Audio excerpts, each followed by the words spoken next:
I'm also an ambassador for the AFL. We were just announced yesterday as the Cultural Heritage Series Ambassadors, Plan International Australia, Australia for UNHCR. And the reason why I do those things is because it's not just about me, it's about others. As somebody who lived in a refugee camp, I know how tough it is for those young boys and girls that still live in those places. And I didn't want to just come to Australia and be known as, oh yeah, Akec, the former AFLW player. I wanted to be known for something much bigger than myself.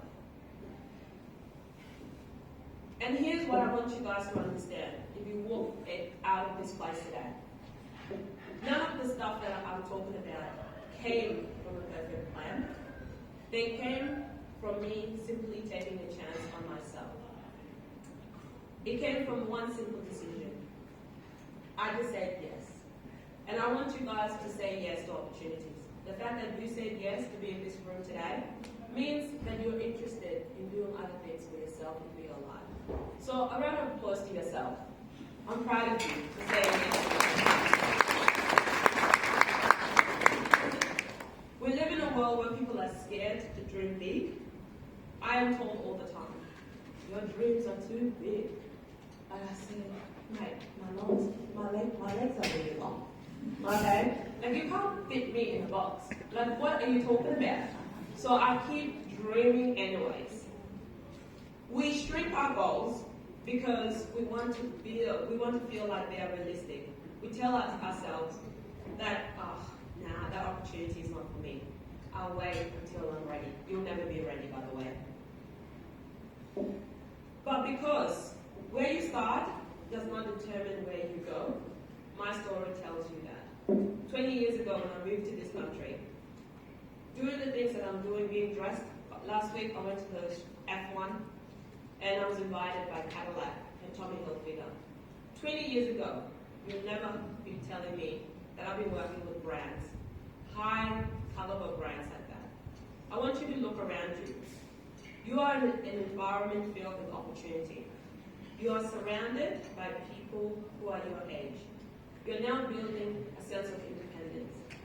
Independence that a lot of people don't have access to. You're learning, but you're not just only learning academically at Monash, but also personally. You're learning about your hair, you're learning about your face, if you like to do makeup. If you don't like to do makeup, you're also learning about, you know what, this is not for me. You're learning how to like your feet. Example, I'm a size 8. People get shocked all the time. They expect me to be like size 10 because I'm tall. I don't get that because I'm like, I like being size 8. You're learning. I had to learn all these things about myself.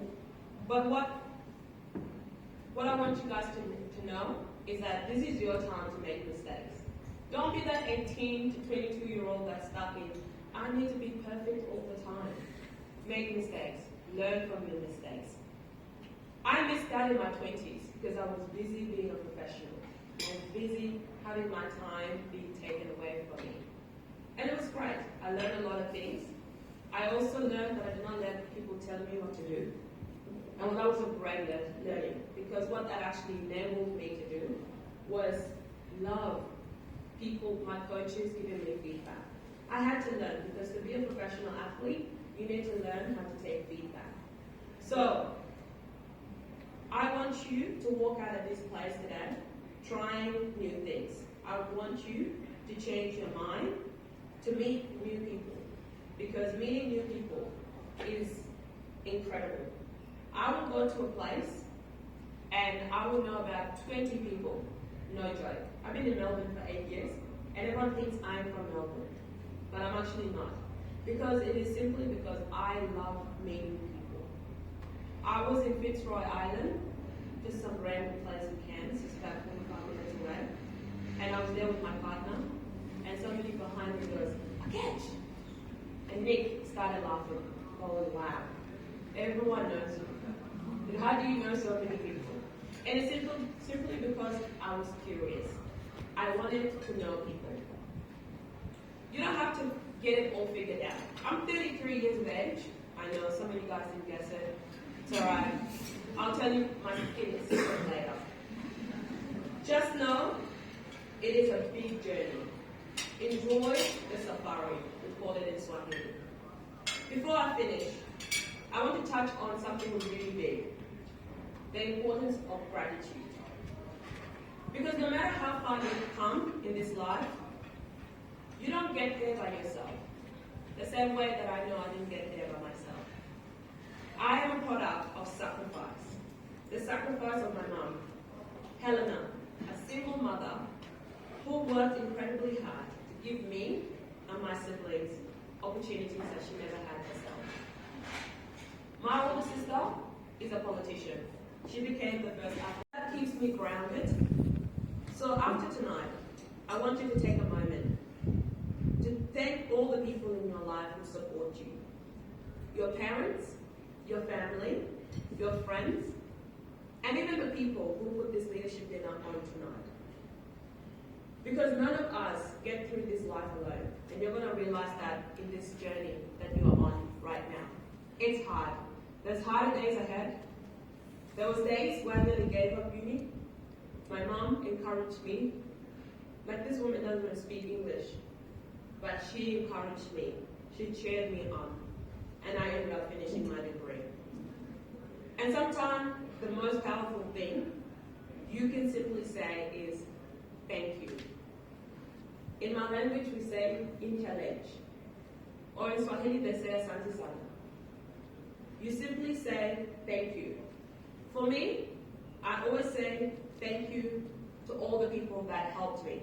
If it wasn't for my high school teachers who saw my full potential, at a young age, I would not have believed in myself. They used to come to all my soccer games, and they used to cheer me like I was one of their own. My teammates and their parents, who used to give me lifts to games every Sunday. And the list goes on.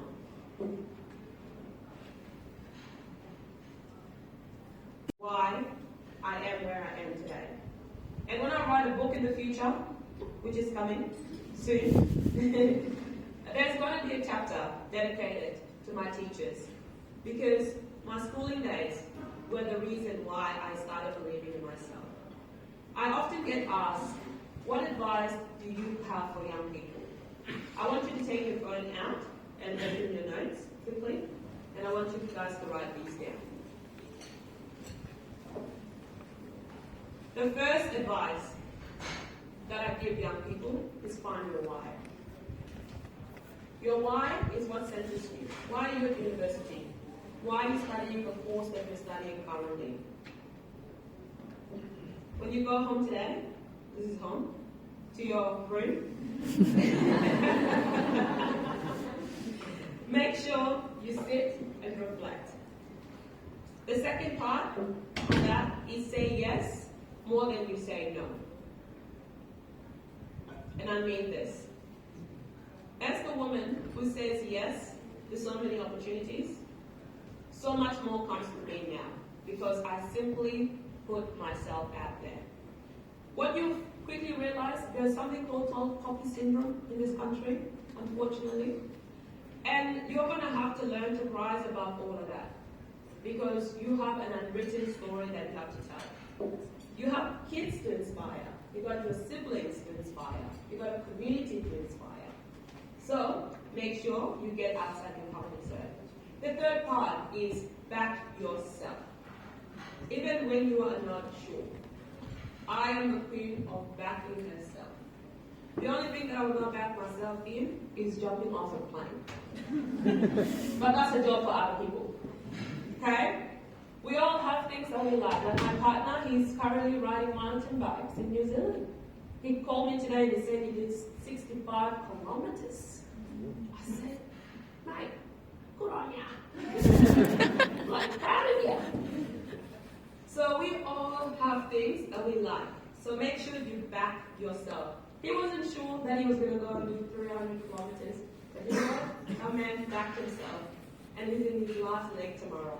And he told me today, oh, I feel like my legs are giving up. I said, Nicholas, you've gotten to 240. I'm not even good at maths. But tell me why I was telling him numbers today. I said, you've gotten to 240 kilometers. You've got 60 more. You can do it. And now he's inspired again. So that's me, giving my boyfriend a pep talk today. Number 4, don't let fear make your decisions for you. Like, this is really, really serious. And I had to learn this the hardest way. And I think now in my 30s, fear and I are not best friends anymore because I'm fearless. Like, I call myself, like, unshakable. Like, to a point where fear starts getting, like, insulted. That is a wrap. That is where you want to get at. I've got about 15 seconds. Number 6. Number 5, I want you to put yourself in rooms that challenge you. Not rooms that are comfortable, rooms that challenge you. Number 6, when things don't go to plan, make a new plan and keep going. Because I had to go, I'm the queen of plan A, plan B, plan C, plan D, it's all mapped out. And I get it from my mother. And number 7, the last one. Be proud of who you are. When I first moved to Australia, my name was really hard. People used to butcher it all the time. And so I started calling myself Susan, which is my Christian name. I know, crazy, right?